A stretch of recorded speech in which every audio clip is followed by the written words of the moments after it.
სიკვდილი და ყაჩაღი. იყო და არა იყო რა. ამ ქვეყნად რა არ ყოფილა და ერთი სახელგანთქმული ყაჩაღიც იყო. არც ერთნაირ ავაზაკობას არ ერიდებოდა. ერთ ღამესაც ჩვეულებრივ წავიდა საყაჩაღოდ. სოფელში რომ შევიდა, ერთი სახლიდან რაღაც წივილ-ტკივილის ხმა შემოესმა. ყაჩაღმა ყურებიც ქვიტა და იქით გაეშურა. შეიხედა ჭიშკრიდან და რაც ხედავს. ერთი თეთრწვერა კაცი ზის ცხენზე და უკან 16 წლის ქალიშვილი შემოუსვამს. ქალიშვილს წივილ-ტკივილით მოსდევს დედმამა. ყაჩაღმა იფიქრა, ნამდვილად ამ ბერი კაცს ეს ლამაზი გოგო მოუტაცნიაო და წართმევა გადაწყვიტა. თოფი მოიმარჯვა, ჭიშკარში ჩაუსაფრდა და გამოსვლას დაელოდა. მოადგა ბერი კაცი ჭიშკარს. ყაჩაღი წინ გადაუდგა. უტაცა ცხენს აღვირში ხელი და დაუყვირა. ეს ქალი ახლავე ძირს ჩამოსვითო რომ სულს გაგაფრთხობინებ. თეთრწვერა კაცმა ყაჩაღის მუქარა აინონშიაც არ ჩააგდო. ხმა მაღლა გაიცინა და ჰკითხა. მაინც ვინა ხარ, ასე რიხიანად რომ მემუქრები? ვინა ვარ და ცნობილი ყაჩაღი ვარ. მიუგო ყაჩაღმა. მე კიდე სიკვდილი ვარ. უთხრა ბერი კაცმა. ამაღამ ეს ქალიშვილი მიმყავს. დღეის სწორს შენ ჯერი დადგება და თუ ასეთი გულადი ვაჟკაცი ხარ, მაშინ გამიმაგრდი. ყაჩაღს შიშით გული გაუსკდა. იმავ წუთს ბინაზე დაბრუნდა. რაც ნაძარცვი ოქრო ვერცხლი ჰქონდა, მთლიანად მეგობრებს დაურიგა და უთხრა. ეს ოქრო ვერცხლი როგორც გინდათ ისე მოიხმარეთ. ოღონდ ერთ კვირაში ისეთი ციხესიმაგრე ამიგეთ, რომ იმის გატეხა ქვეყნად ვერავით არ მაძალამ ვერ შეძლოს. დაფაცურნენ მეგობრები. იყიდეს საშენი მასალა, დაიქირავეს მუშები და ერთ კვირაში მართლაც ისეთი ციხესიმაგრე აუშენეს, რომ იმისი ბადალი ქვეყნად მეორე არ მოიძებნებოდა. ყაჩაღმა რაც კი საუკეთესო იარაღი ჰქონდა, თოფ დამბაჩა და ხმალ ხანჯალი, ყველაფერი ციხეში შეზიდა. ბლომატყვია წამალი მოიმარაგა, ჩაიკეტა შიგნიდან კარები და თქვა, აბა სიკვდილი თუ აქაც მომწვდებაო. მაგრამ გულში შიში მაინც ჰქონდა და თოფ მომარჯვებული სულ კარებს შეხურებდა. გავიდა რამდენიმე დღე და დადგა წინა კვირის სწორი. სიკვდილი სწორედ ამ დღეს შეჰპირდა მოსვლას და ყაჩაღიც გულის ფანცქალით მოელოდა. თოფს წარამარა პირის წამალს უსინჯავდა და ტყვიას უცვლიდა, მაგრამ სიკვდილი არა და არ ჩანდა. ყაჩაღმა იფიქრა, ნამდვილად ვერ შემოაღწიაო და გული დაიარხეინა. თოფი კუთხეში მიაყუდა, ხმალ ხანჯალით აიხსნა და უდარდელად დაიძინა. ძილში უცებ რაღაც ხმა გაიგონა. გაახილა თვალები და რას ხედავს. ცელს შემართული სიკვდილი დასდგომია თავს და თვალებს უბრიალებს. ყაჩაღს შიშით გული გაუსკდა და თვალები ისევ დახუჭა. თავი მოიმძინარა, მაგრამ სიკვდილმა შეანჯღრია და დაუყვირა. ადეთი, უნდა წაგიყვანო. რა გაეწყობა? წამოვალ. უთხრა ყაჩაღმა. მაგრამ ჯერ ცოდვები მომანანიებინე. ხომ იცი, მთელი სიცოცხლე ყაჩაღობაში მაქვს გატარებული და ბევრი ცოდვა ჩამიდენია. ქრისტიანი კაცი ვარ. მინდა სიკვდილის წინ ყველა ცოდვა მოვინანიო და სანამ მამაო ჩვენოს არ ვიტყვი, მოწამიყვან. კარგი, თქვი, ოღონდ ჩქარა მომჩი. უბრძანა სიკვდილმა. არა, ისე ვერ ვიტყვი, თუ პირობას არ მომცემ, რომ სანამ ბოლომდე არ დავამთავრებ, არ მომკლავ. უთხრა ყაჩაღმა სიკვდილს. მომიცია პირობა. დათანხმდა სიკვდილიც. არა, ვერც ეგრე, მარტო პირობას ვერ ვენდობი. დაიფიცე მაღლა ღმერთი, რომ მამაო ჩვენოს ბოლომდე მათქმევინებ. სიკვდილი ამაზეც დათანხმდა. მომიცია თავდებად მაღალი ღმერთი, ოღონდ ჩქარა მოათავე, ნუ მაგვიანე. ყაჩაღმა მუხლებზე წამოიჩოქა. აღაპყრა ხელები ზეცად და დაიწყო. მამაო ჩვენო, რომელი ხარ ცათაშინა? ნახევრამდე თქვა და გაჩუმდა. სიკვდილმა დაუყვირა. თქვი, რაღაც გაჩვდი. ყაჩაღმა ცბიერად გაიღიმა და პირობა მოაგონა. შენ ხომ ღმერთი მომეცი თავდებად, რომ სანამ არ დავამთავრებდი მამაო ჩვენოს ლოცვას, მანამ არ მომკლავდი.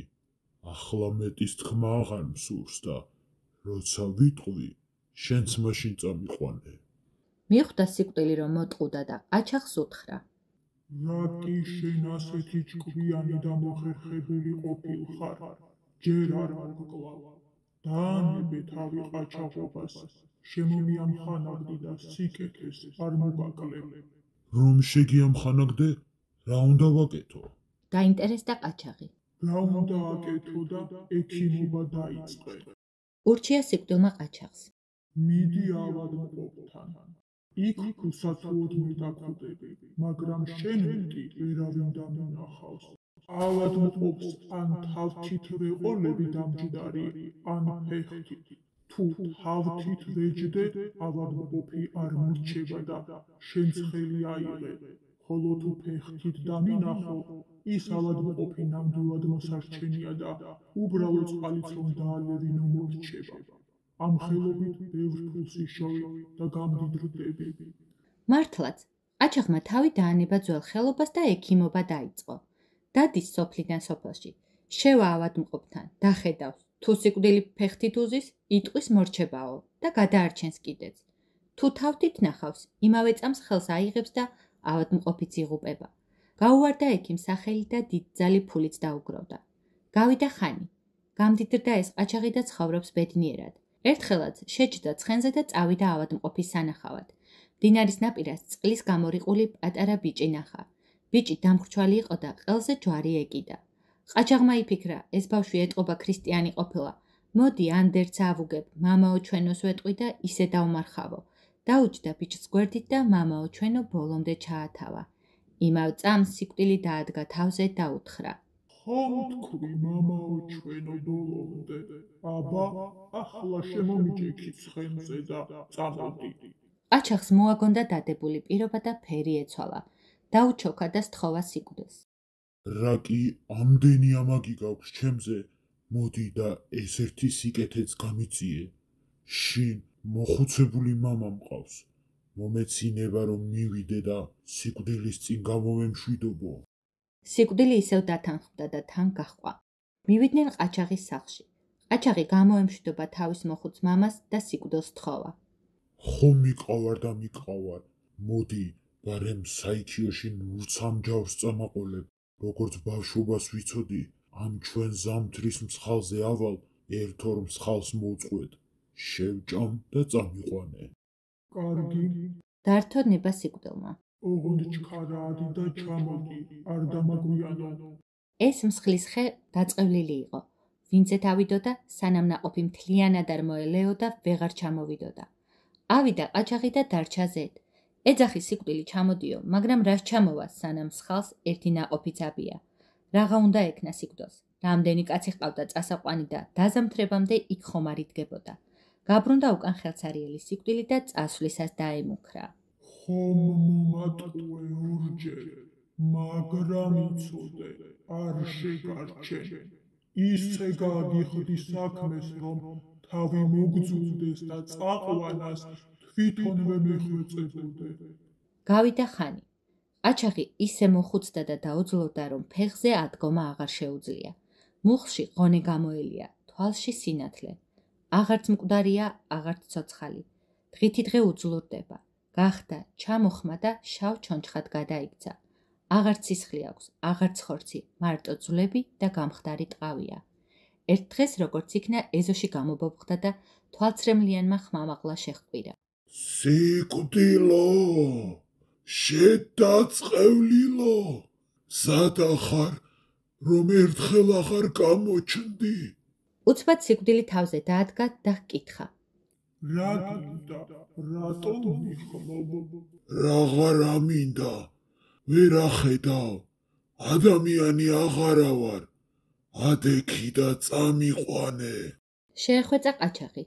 აჰა, გახვეწნე თუ არა. უთხრა სიკვდილმა ნიშნის მოგებით. ამოაცალა გაწამებული სული და გამხმარი ჩონჩხი იქვე დატოვა. ასე მოანატრა სიკვდილმა თავი. ტყუილად კი არ ამბობს ხალხი, თავის დროზე სიკვდილით საჭიროაო. ჭირი იქა, ლხინი აქა, ქატო იქა, ფქვილი აქა.